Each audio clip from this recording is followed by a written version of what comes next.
Dear teachers, welcome to JS in English Learning. We are with Unit 3 of the revised PGTRB syllabus and we are discussing William Wordsworth's Prelude, Book 1.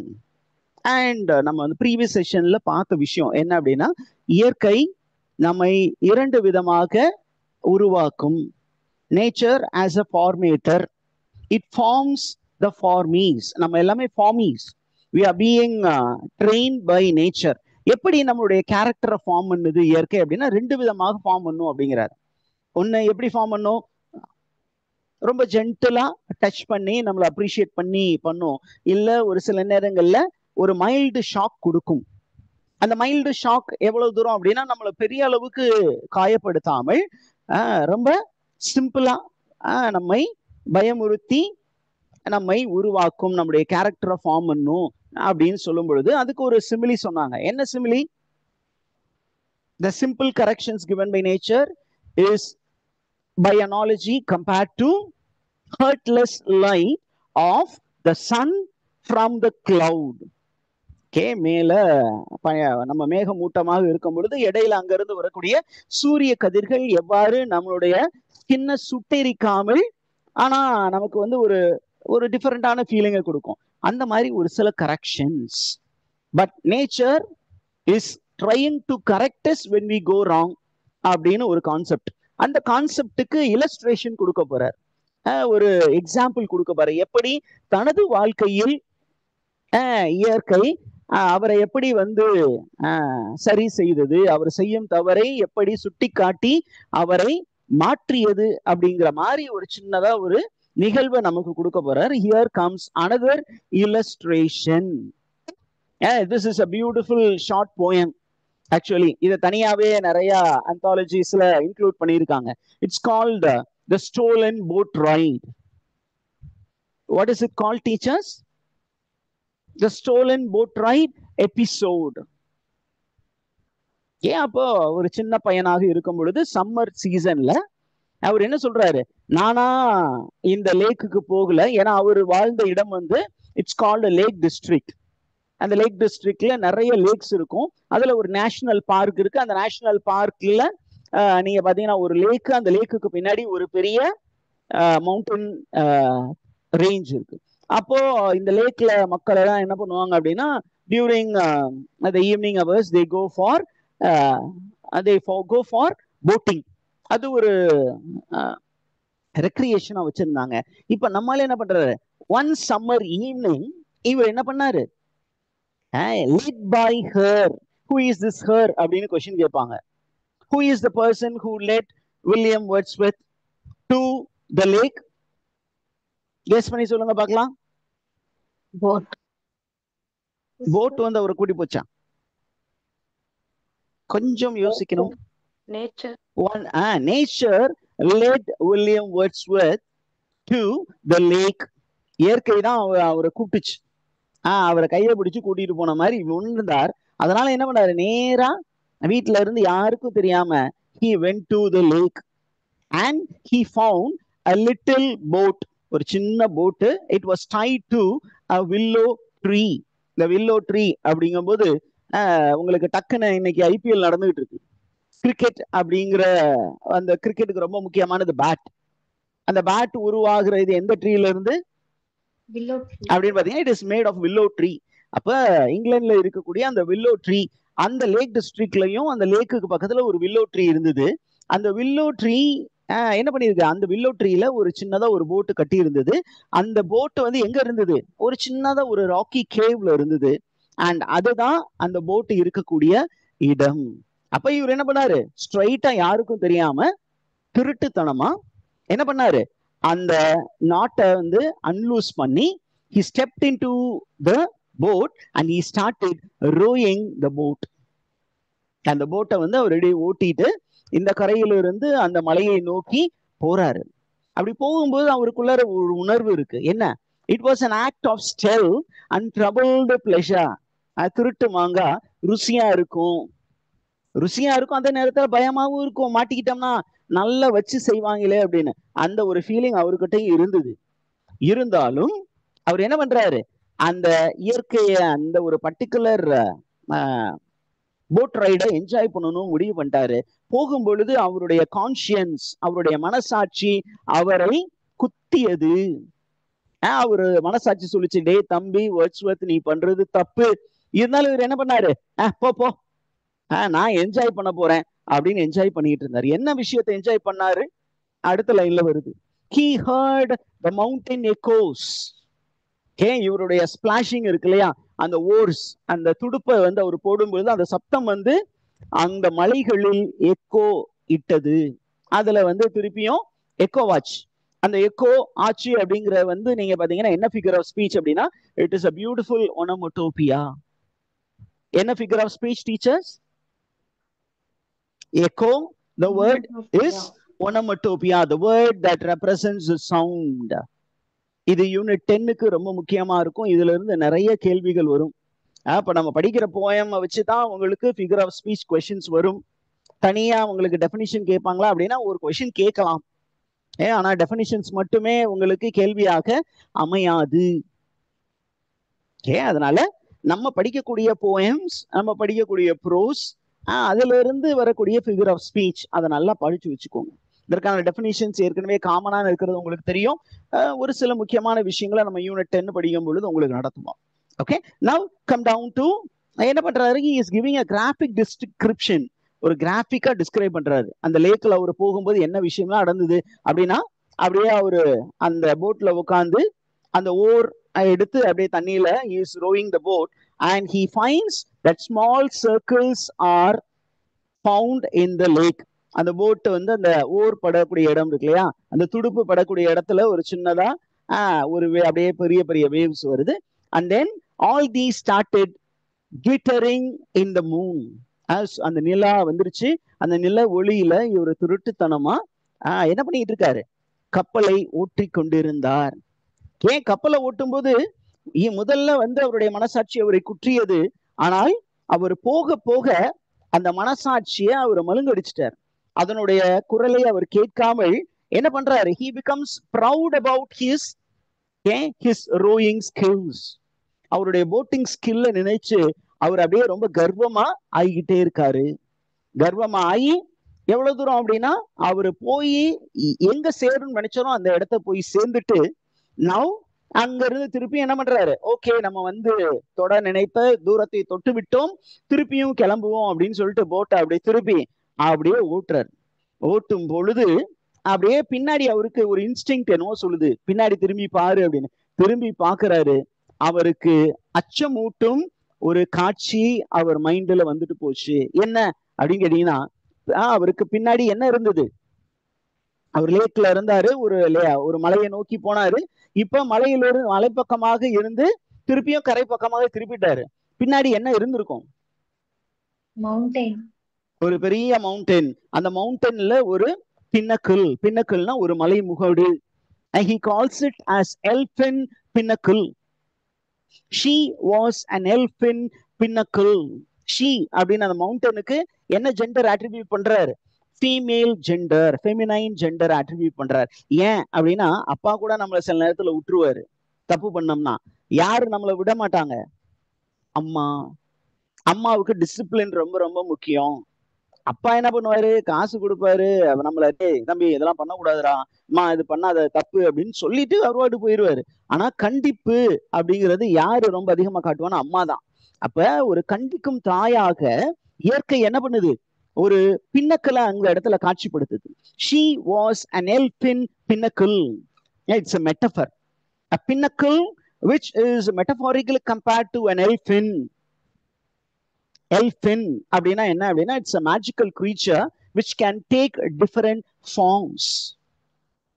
It's a mythological creature which can take different form. அப்ப என்ன சொல்றாரு, இயற்கை என்ன பண்ணுது, என்ன பயமுறுத்துவதற்காக ஒரு பெரிய அரக்க உருவத்தை எடுத்தது. அதை பார்த்தோன்னே இவர் என்ன பண்றாரு, பயந்துட்டாரு.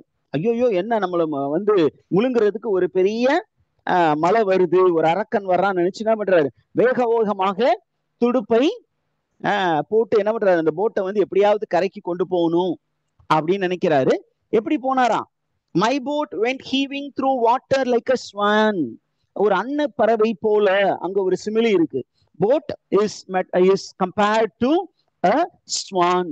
அந்த அன்னம் போல என்ன பண்றாரு, வேகமா கரையை நோக்கி செலுத்துகிறார்.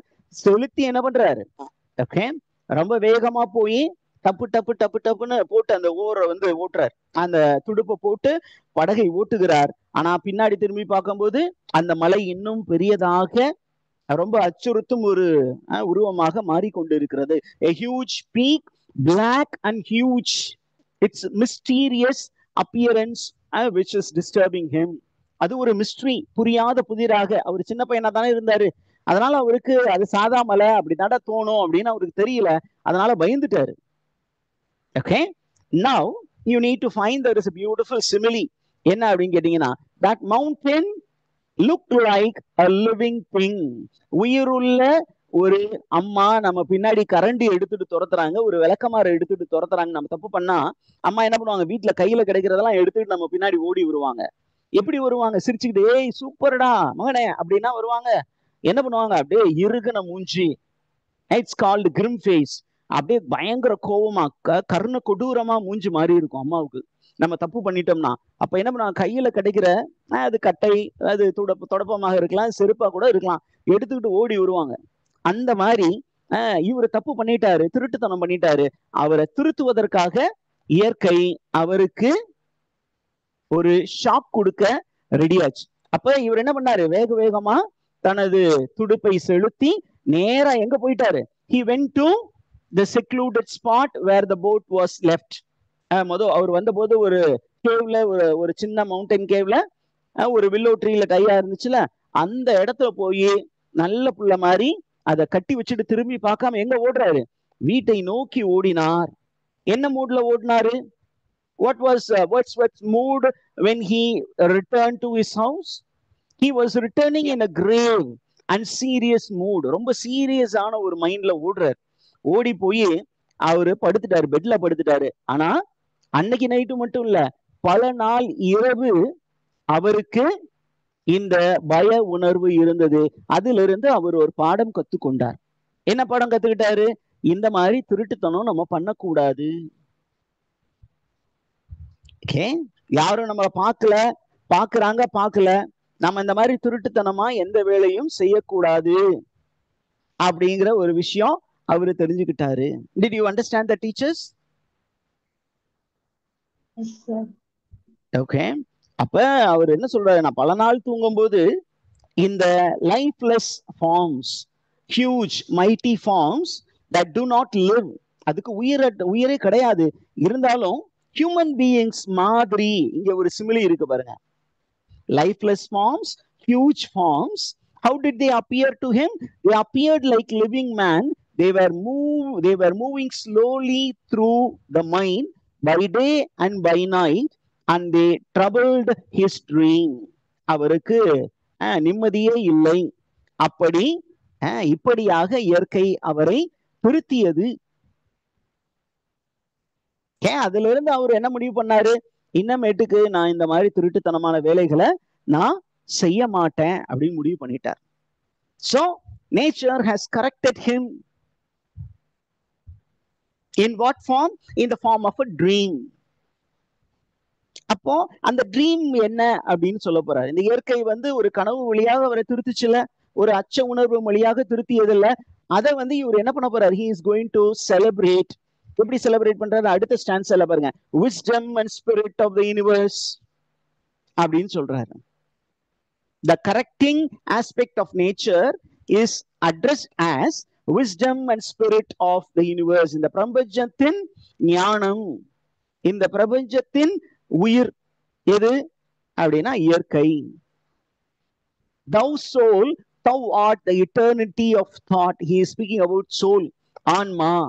What is ஆன்மா அப்படிங்கும்போது, ஆன்மா or the spiritual essence is the source and embodiment of eternal and universal thought, giving life and motion to all things. இப்போ இயற்கை வந்து திடீர்னு லைஃப் உள்ள ஒரு ஜீவன் போல ஆக்ட் பண்ணுச்சு இல்லையா, அது எப்படி ஆக்ட் பண்ணுச்சு அப்படின்னா, அதான் ஆக்ட் பண்ணல, நம்முடைய ஆன்மா வந்து அதுக்கு பவர் கொடுத்துச்சு. What we think, that gives life to the lifeless things out there. Yeah. இத வந்து என்னன்னு சொல்லுவாங்கன்னா தற்குறிப்பு ஏற்ற அணி. கேள்விப்பட்டிருக்கீங்களா தமிழ்ல டீச்சர்ஸ்?